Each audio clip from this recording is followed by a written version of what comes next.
여러분, 오늘 우리 교회는 설립 31주년을 맞이했습니다. 하나님의 은혜 가운데 여기까지 인도받아 왔는데, 저는 오늘 새벽에 가만히 생각을 하면서 기쁘기보다는 마음이 더 착잡했고 무거운 마음을 가져보았습니다.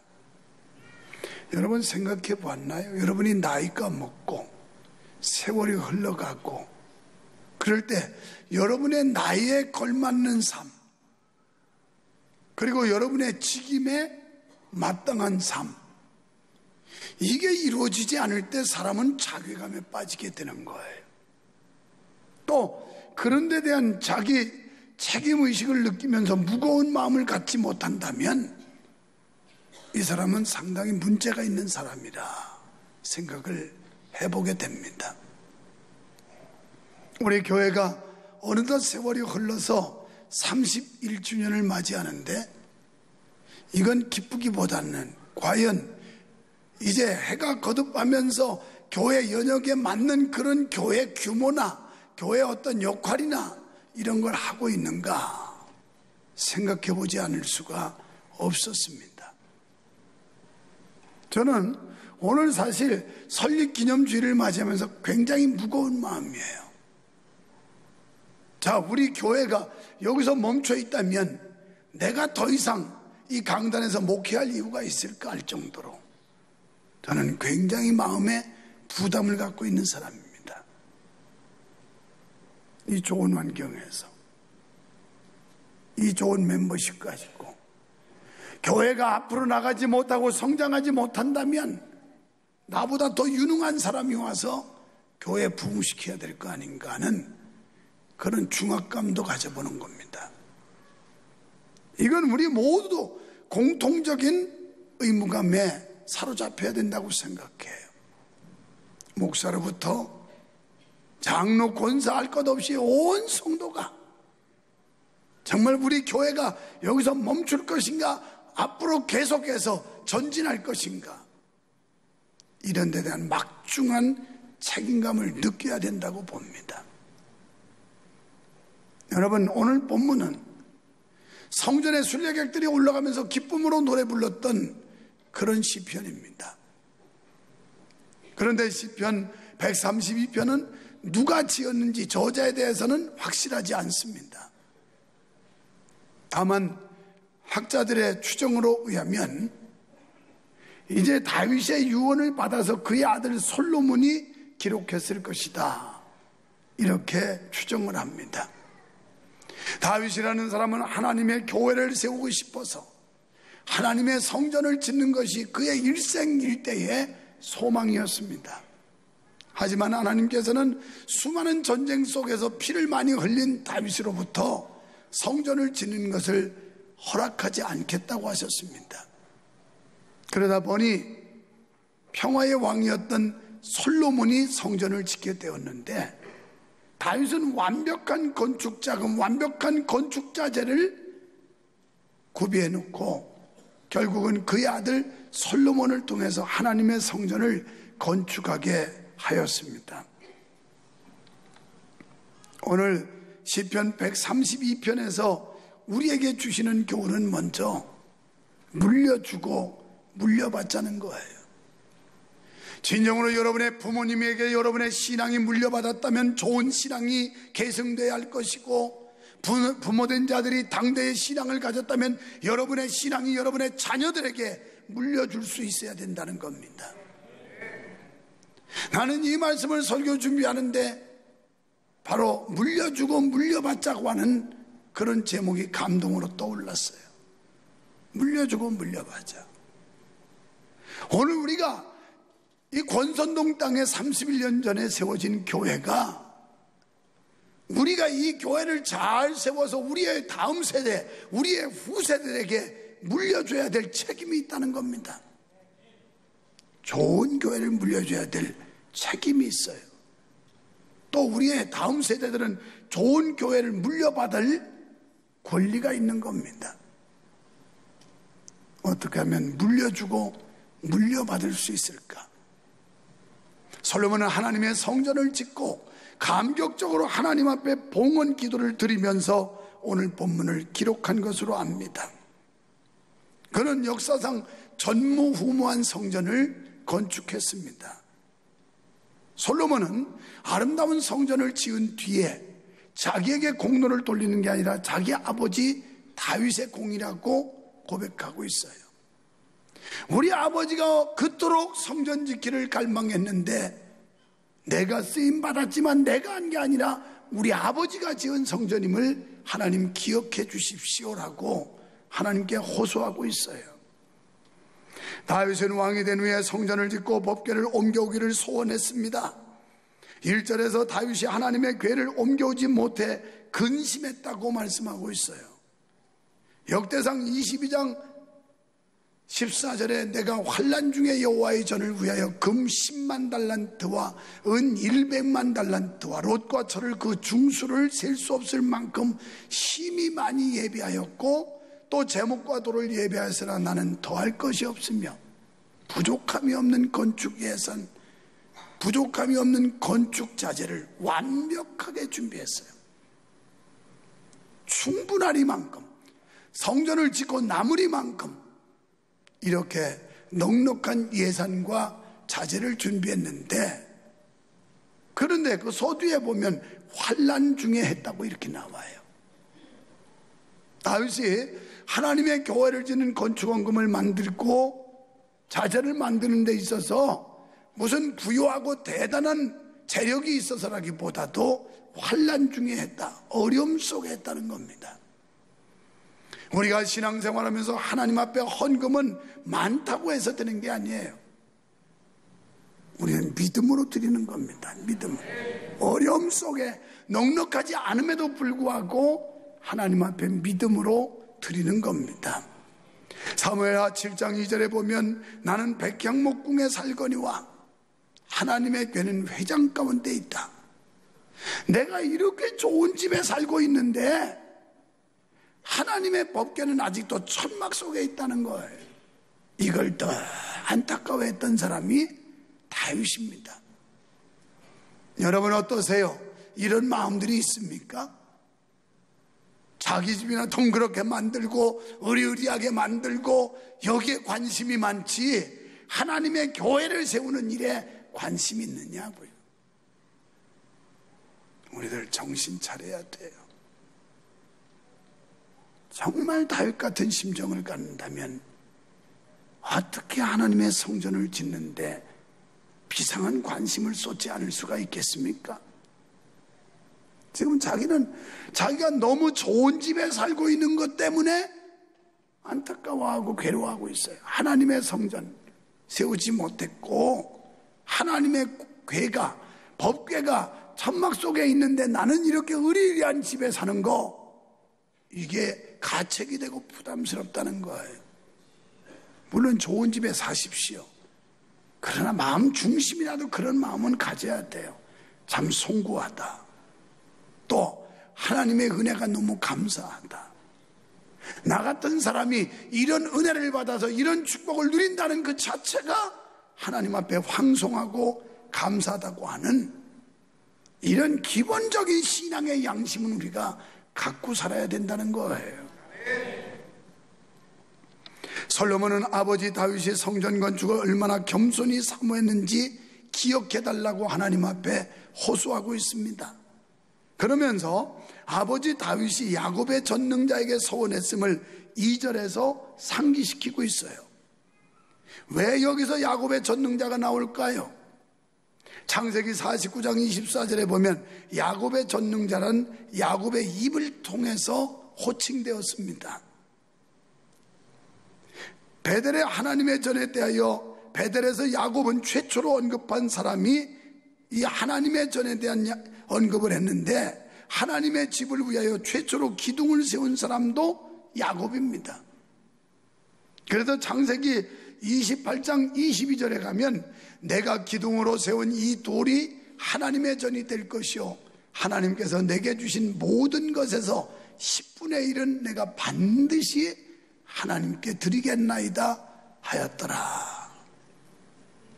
자, 우리의 소득이, 우리의 수입이 오늘 우리가 누리고 있는 이 모든 것이 하나님의 은혜라고 생각한다면 우리는 마땅히 10분의 1을 하나님께 드려야 된다는 거예요. 지금 베델에서 야곱은 그걸 소원하고 있어요. 하나님이 내게 주신 모든 것 가운데 10분의 1을 하나님께 드리겠습니다. 글쎄요, 여러분 얼마나 받으셨어요? 받으신 것 가운데 10분의 1을 드렸습니까? 아, 목사님 진작에 월급 딸 때 다 11조 뗐어요. 그러면서 집값 올라가지고 더 버는 건 안 내더라고요. 아파트 열심히 분양받아가지고 피 올랐다고만 자랑하지, 아, 목사님 우리 아파트가 피가 1억이 올랐습니다. 그럼 1,000만 원 내야 될 거 아니에요. 아, 그건 상관없어요. 그건 내가 땀 흘려서 번 게 아니에요. 불로소득이죠. 그러니까 안 내는 모양이에요. 지금 야곱은 베델에서 내가 세운 이 돌기둥 여기다가 하나님의 성전을 짓겠고, 하나님이 나에게 주신 것 가운데 10분의 1은 반드시 하나님 앞에 드리겠습니다. 11조의 근원은 아브라함이 멜기세덱 제사장 앞에 11조를 드린 것부터 시작이 돼요. 그래서 야곱도 그와 같은 소원을 하고 있어요. 요즘 젊은 세대들은 11조 개념도 없어요. 다 제재주로 제 노력으로 잘 살게 됐다고 생각하지 하나님의 은혜요 축복이라는 그런 감각이 없어요. 큰일이에요, 큰일. 이러면 복 못 받아요. 어제 맷단동에 새가족 신방 가서 7살밖에 먹지 않은 아이가 성경을 어찌나 잘 읽는지 기특하길래 그래서 10,000원을 꿔가지고 용돈을 줬어요. 이 아이가 대뜸 하는 얘기가 뭐라고 그러냐면 1,000원은 교회 가서 하나님 앞에 헌금해야 된대요. 이렇게 가르쳐야 돼요. 이렇게 신앙을 물려줘야 해요. 여러분 자식들에게 어릴 때부터 손주 때부터 철저하게 하나님을 경외하는 사람, 하나님의 것과 내 것을 구별할 줄 아는 사람으로 신앙을 물려줘야 된다 이 말이에요.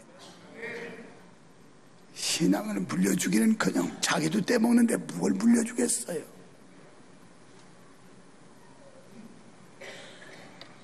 놀라운 일은 다윗은 이렇게 성전 건축에 대해서 갈망을 했지만 사울이라는 사람은 왕이 됐는데 한마디도 하나님의 전을 건축하겠다는 얘기가 없어요.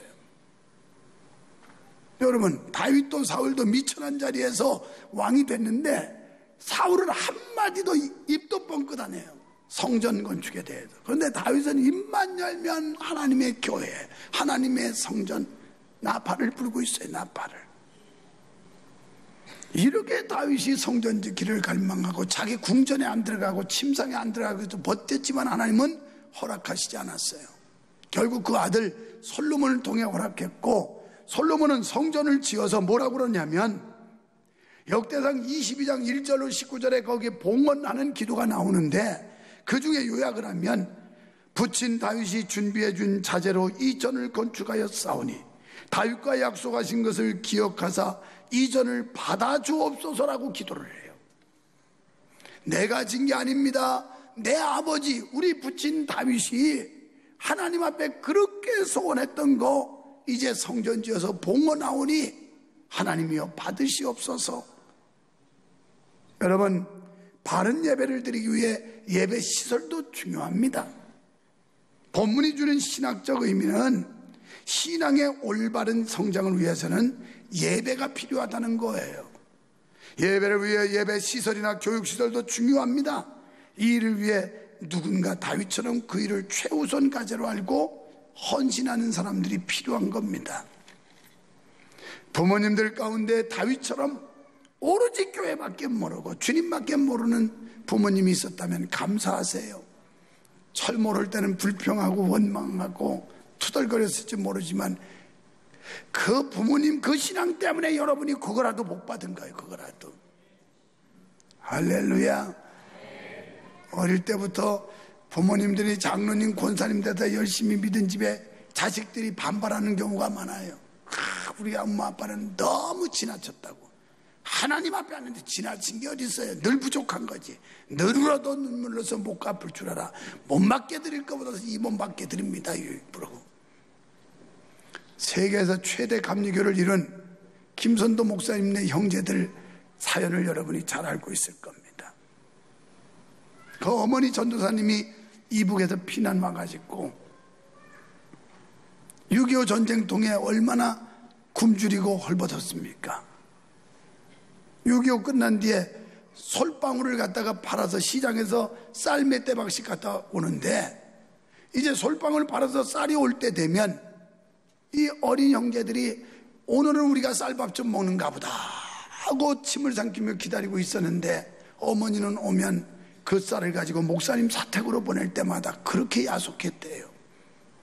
그런데 그렇게 믿음으로 심었던 그 어머니의 헌신이 지금 그 아들들이 전부 다 큰 교회, 세계에서 제일 큰 감리교회를 하고, 그러면서 손자들이 지금 승계를 했는데 아버지보다 목회를 더 잘하고, 이런 건 세습이라고 말하면 안 돼요. 못된 것들이 세습하니까 교회 안에서도 세습하고 그런데, 그렇다고 나 의심하지 마요. 우리 애들은 목회 안 하니까 걱정하지 말아요. 걱정하지 말아요. 목사님이 자기 아들 난 세습 용어도 쓰기 싫어. 승계야, 승계. 유럽 서양 사람들은 아버지의 직업을 자자손손이 물려받으면 그걸 영광으로 하는데, 우리나라는 못된 것만 어디서 배워가지고 얼마나 비난을 하고 공격을 하는지. 그래서 내가 그걸 알고 우리 애들 보면 니네는 절대 목회할 생각하지 말아라 그랬어요. 진짜예요, 진짜예요. 우리 아들 보고도 너 인생 도피처럼 목사 생각하지 말아라. 그리고 아빠 교회 물려받으려니 기대하고 오지도 말아라. 지금은 아빠가 입심이라도 있으니까 통하지. 나중에 이빨 빠지면 뭐 어떻게 교인들 어떻게 돌변할지도 모르는 게 이게 교인이다 이게. 그랬더니 아빠 추호도 목회하고 싶은 마음 없으니까 안심하십시오. 제가 연막을 계속 쳤어요. 못 오게. 이런 목사 별로 없을 거예요. 되도록이면 계속 너도 주의 종 사명자가 되라 뭐 이렇게 옆에서 부추기지만 나는 한마디도 안 합니다. 지가 정말 주님 만나고 다메섹 도상의 부활의 주님을 만나서 내가 모든 것 다 내려놓고 주의 종이 되겠습니다 하는 그런 결심이 있으면 모를까, 내가 우회적으로라도 절대 부추기지 않아요. 그래도 우리 아들 괜찮아요. 쓸만해요. 여러분, 연봉이 32살 먹은 청년이 결혼을 했어요. 아저씨요. 괜히 또 딸 가진 사람들도 군침 생기지 말고 결혼했어요. 32살 먹은 젊은이가 연봉이 1억 3천 정도 되면 괜찮은 거 아니야? 뭐 내가 구구하게 목회하면서 뭐 그런 거 치사하게 뭐 이렇게 하려고 안 해요. 안 해. 내가 여러 번 보니까 그렇게 하면 또 승계했다는 여자이지만, 그런데 그 세계 최대 감리교를 이룬 그 교회 보면 이제 손주들이 지금 맡았는데 얼마나 잘하는지 몰라요. 교회가 부작용도 없고 갈등도 없고 교회는 승승장구하고 이런 건 괜찮아요. 무리하게 하니까 그런 거지. 여러분부터 의식이 깨야 돼. 저 교회 밖에 안티들이 교회 뭐 어쩌고 저쩌고 하니까 거기도 동조해가지고 그래 뭐가 그래. 그렇기는 안 그래. 목사님 아들이 목사님보다 훌륭한 자식들이 물려받아서 자라면 그 영광 아니야? 나는 지금 고민해요. 나도 이제 나이는 점점 먹어가는데 내 후임자가 누가 될지는 모르지만 내가 할 때보다 이 교회가 더 많이 부흥해야 될 텐데 쪼그라들면 그걸 어떻게 그 꼴을 보느냐 이 말이에요. 불행 아니에요. 불행. 물려주고 물려받지. 할렐루야. 좋은 교회 만듭시다. 좋은 교회 물려줍시다. 그래서 우리 자녀들에게 좋은 교회 물려줘야 돼요. 두 번째는 부모님들의 기도를 들으신 하나님 은혜 달라고 기도하고 있어요. 솔로몬은 구체적으로 성전이 세워지기까지의 역사를 소개하고 있어요. 다윗은 왕이 된 후 하나님의 언약궤 옮기는 일을 최우선으로 했습니다. 법궤가 블레셋에서 돌아온 후 에브라다에 20년간 머물렀는데 이 법궤를 예루살렘으로 옮겨왔어요. 이제 시온성 장막에 법궤가 안치됐습니다. 그러니까 하나님의 임재의 상징인 이 법궤가 제자리를 찾았다는 거예요. 7절 표현대로 우리도 하나님의 발 아래 예배해야 됩니다. 우리는 다 하나님의 그 권세 앞에 다 납작하게 엎드려서 예배해야 될 줄 믿습니다. 성도는 하나님을 바르게 섬기기를 바라고 또 섬길 수 있는 바른 장소를 사모해야 돼요. 교회를 사랑하고 교회를 사모해야 돼요. 세 번째는 성전을 세우는 자의 후손이 잘 된다고 그랬어요. 예루살렘 성전의 웅장함과 아름다움이 극에 달할수록 백성의 노력과 헌신이 있었습니다. 솔로몬은 하나님께서 백성들의 수고와 헌신을 결코 잊지 않으실 것을 기도드리고 있어요. 동시에 하나님께서는 솔로몬의 입을 통해 선언하십니다. 11절로 12절에서 후손이 잘 될 거라고요. 여러분, 교회 사랑하고 하나님의 교회에 관심 가지면 후손이 잘 된대요. 나도 잘 되지만 자식 때 잘 돼야 되는 거 아닙니까? 이게 우리 소망 아니에요? 자식이 잘 되는 거. 여러분의 자녀가 잘 되기를 축원합니다. 손주가 잘 되기를 축원합니다. 나는 오늘 엄청 기분이 업돼야 되는데 왜 이렇게 무거운지 나도 모르겠어요. 왜냐하면 지난 주간에 세 번째 손자 나왔어요. 첫 번째 손녀, 두 번째 손녀, 세 번째 임신했다고 해서 하나님 이번에는 손자 줘야 됩니다. 기왕이면 다홍치만 하고 손녀 둘 줬으면 되지 거기다 또 손녀를 주면 이건 안 됩니다. 그래도 아들 하나 정도는 줘야지. 그랬더니 방장 맞은 집사님들이 목사님 벌써 성별 다 결정됐어요. 그래. 쓸데없는 소리 하지 말라고. 하나님이 하나 뚝 떼다 붙이면 되는 거지. 그걸 못하느냐고. 그랬더니 하나님이 그래도 그 선포를 가소롭게 보셔서 가련하게 보셔가지고 진짜 손자가 하나 나왔어. 손자. 그러면 기분이 막 엄청 업돼야 되는데 나는 이 설립주년 우리 교회가 맡겨진 책임과 사명에 대한 이 무거운 마음 때문에 얼마나 마음이 지금 무거운지 몰라요. 내가 져야 될 책임, 내가 감당해야 될 사명 이런 것 때문에 마음이 붕붕 뜨는 게 아니라 아주 무거운 마음을 다 가지고 지금 설교를 하는 거예요. 그런데 여러분까지 무거워지면 나는 가라앉아 버려요. 제가 무거워도 여러분은 밝아서 할렐루야 아멘 막 이래야지 이게 업이 되지. 여러분도 이러고 있으면 침몰하는 겁니다. 침몰해. 자, 성전 세우는 사람 자식이 복 받는데요. 자식이. 여러분, 바른 신앙으로 충성을 다한 성도들의 후손이 복을 받을 줄 믿습니다.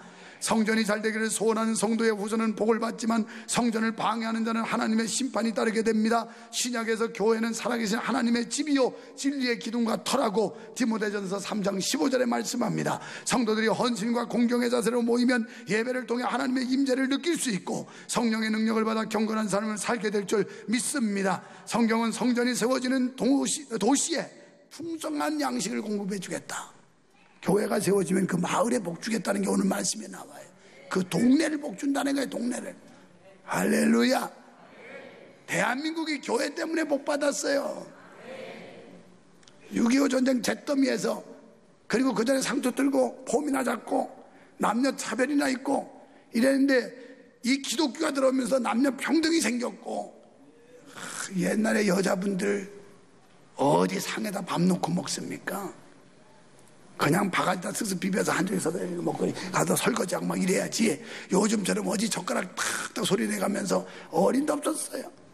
그렇게 아주 봉건적이었고 차별이 심했던 나라에 기독교가 오면서 남녀 평등, 그래서 사람은 다 평등하다 이래가지고 여권이 신장되면서 여자들이 공부하기 시작했고 막 그랬지요. 우리 어머니는 지금도 한 맺힌 게 공부 못한 거예요. 원래 집이 부자인데도 기집년이 공부하면 바람난다고 우리 할머니가 절대 공부를 못하게 해가지고 그래서 한글을 터득하는 것도 그 약이라고 하는 거 3개월 그거 가지고 기억 니은 당신 이름을 터득하고 이 덧셈 뺄셈을 그거 한 거예요. 왜냐하면 참 부모 잘못 만나서 그랬겠죠.